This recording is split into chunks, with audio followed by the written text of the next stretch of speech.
다음으로 피고인 이완규에 대한 구형 의견을 진술하겠습니다.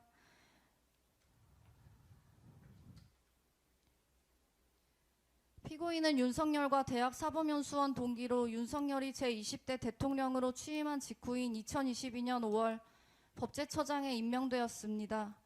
법제처는 모든 법령의 심사, 해석, 정비를 도맡아 정부의 법무팀 역할을 하는 곳입니다. 피고인을 법제처장에 임명한 이유에 대해 당시 대통령실은 법무부 검찰과 대검찰청 검찰연구관 등을 거친 형사법 분야의 독보적인 전문가이며 특히 검찰 재직 시절부터 법령 해석 및 입법 지원 업무에서 탁월한 능력을 보여준 저명한 법학자라고 설명한 바 있습니다. 실제로 피고인은 약 23년간 검사로 재직하였으며 특히 형사소송법과 검찰 결정 사례 연구 등을 저술한 유명 법 이론가이기도 합니다. 이는 뛰어난 기억력과 판단력을 요구하는 일입니다. 그런 피고인이 사실과 다르게 기억하고 증언한 것이 있습니다. 바로 윤석열이 내란 목적의 비상계엄을 선포한 다음 날인 2024년 12월 4일 저녁 이른바 삼청동 안가 모임에 관해서입니다. 피고인은 그날 모임이 친목 도모를 목적으로 한 단순 식사 자리였다고 일관되게 주장합니다. 그러나 다음과 같은 이유로 피고인의 주장은 자신의 기억에 반하는 고의적 허위임이 명백합니다. 첫째, 대통령 탄핵소추안이 발의된 상황에서 친목 모임을 가졌다는 주장은 거짓입니다.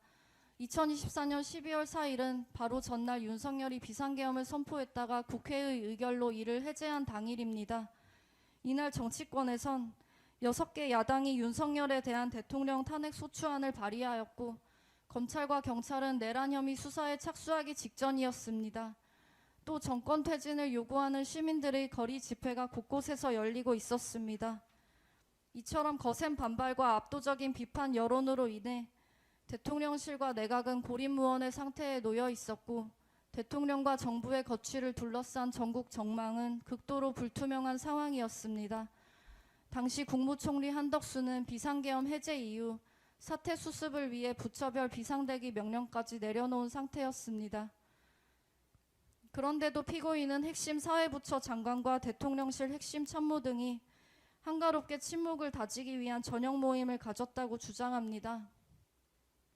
비상계엄 선포 전부터 이미 해가 가기 전에 얼굴이나 보자고 약속되어 있던 자리였다고 하지만 상황이 심각하고 위중하다면 예정된 모임이라도 취소하거나 연기하는 것이 상식에 부합합니다.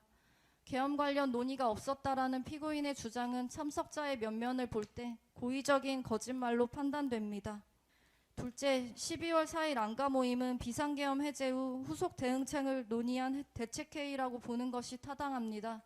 12월 4일 안가 모임의 참석자는 피고인을 비롯해 대통령실 민정수석 김주연, 법무부 장관 박성재, 행정안전부 장관 이상민, 대통령실 법률비서관 한정화 등 모두 5명입니다.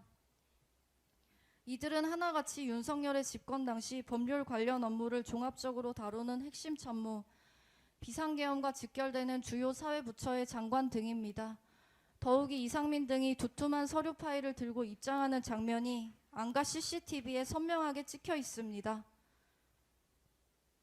아무리 고위공직자라 해도 사적인 연말 친목 모임에 두툼한 서류 뭉치를 들고 참석하는 것은 상식과 예의에 반하는 행동입니다.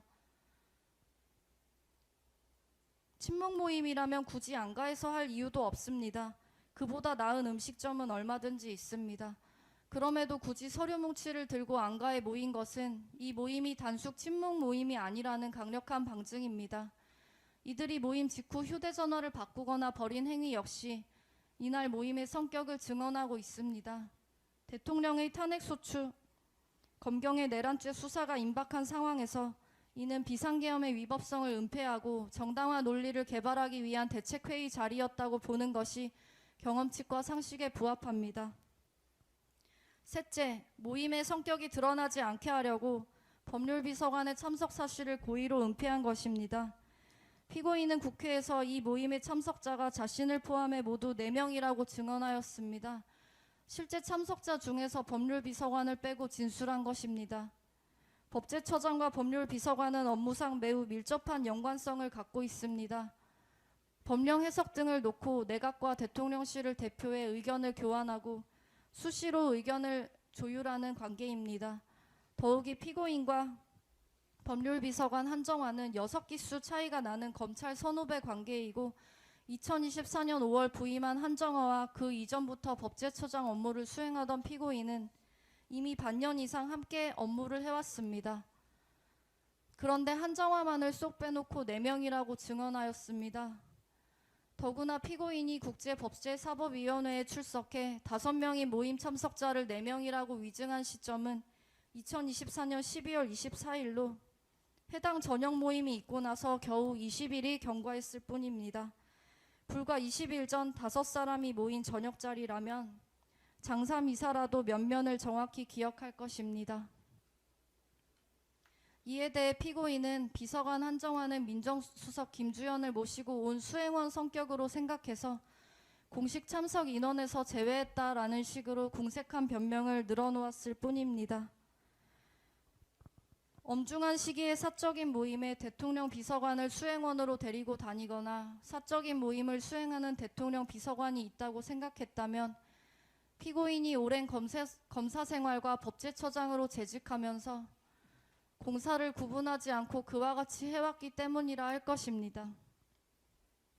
12월 4일 안가 모임이 열릴 당시 상황과 참석자의 면면을 종합하면 피고인은 비상계엄 해제 이후 후속 대책을 논의하기 위해 대통령실과 내각의 핵심 참모들이 은밀히 회합한 이 모임의 성격을 은폐하고 진실을 호도하기 위해 대통령실 법률비서관 한정화의 참석 사실을 일부러 기억과 다르게 진술했다고 보는 것이 타당합니다. 넷째, 5.17 내란 판례를 인용하며 형법 주회의 내란죄 부분을 집필하고 무장 군인의 국회 난입을 목도하고도 정당화에 참여하는 이중성으로 국민을 기망하고 있습니다.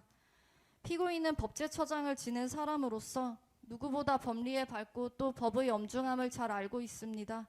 피고인은 과거 조선일보와의 인터뷰에서 법치의 기본은 법적 절차를 지키는 것이라고 말한 바 있습니다.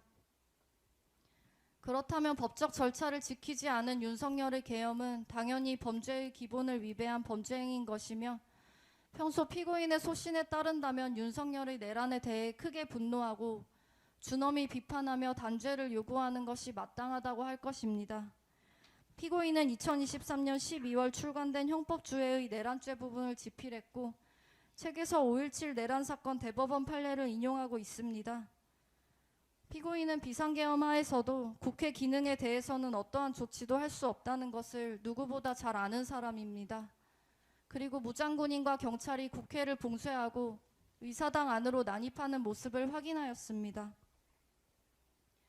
법학자이자 법률 전문가로서 자신의 직접 목도를 통해 위헌 위법한 비상계엄임을 잘 알면서도 피고인은 윤석열의 내란죄는 성립되지 않는다라는 궤변을 늘어놓으며 누가 봐도 분명한 모임의 실체를 은폐하기 위해 참석자 숫자를 고의로 축소하고 모임의 성격을 왜곡하였습니다.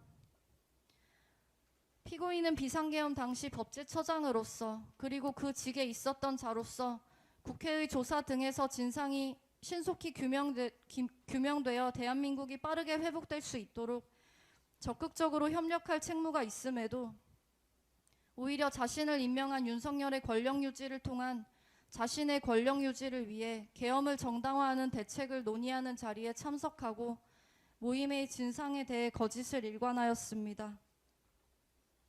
이는 그 자체로 국민을 기망한 행위일 뿐 아니라 피고인 자신이 강조해 마지 않은 법치주의의 근간을 명백히 훼손한 것입니다.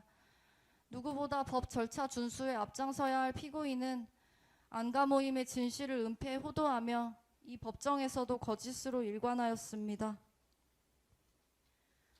엄중하고 추상 같은 판단으로 법 지식과 전문성을 내세운 피고인의 이중성을 단죄하고 무너뜨린 정의를 바로 세워주실 것을 요청합니다. 이에 피고인 이완규에게 징역 3년을 선고해 주시기 바랍니다.